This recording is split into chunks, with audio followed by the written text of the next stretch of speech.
Hello everyone, কি অবস্থা সবার? সারাদিন জার্নি করে আসার পরে সন্ধ্যার পরে এখন একটু বের হবো সমুদ্রের পাড়ে রিফ্রেশমেন্টের জন্য। তো হোটেলের দরজা লক করে বের হয়ে পড়লাম সবাই। জার্নি করে করে চেহারার অবস্থা একদমই শেষ। আমরা হোটেলের দ্বিতীয় তলাতে একটি রুম নিয়ে নিয়েছিলাম। হোটেলের সার্ভিস মোটামুটি ভালোই ছিল।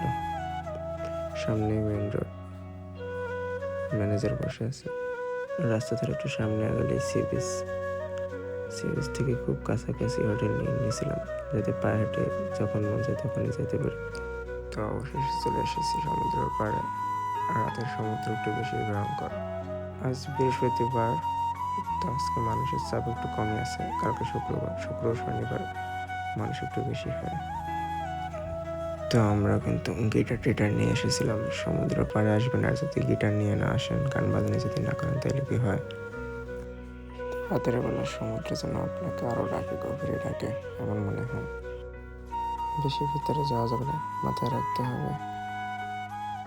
তো কিছু সময় ঘোরাঘুরি করার পরে আমরা আবার হোটেলের উদ্দেশ্যে ফিরে গেলাম, কারণ আজকে অনেক জার্নি করা হয়েছে। তাড়াতাড়ি খাবার দাবার খেয়ে ঘুমিয়ে পড়তে হবে। হোটেলের পাশে একটা রেস্টুরেন্ট ছিল, ওখান থেকে খাবার দাবার সেরে নিলাম।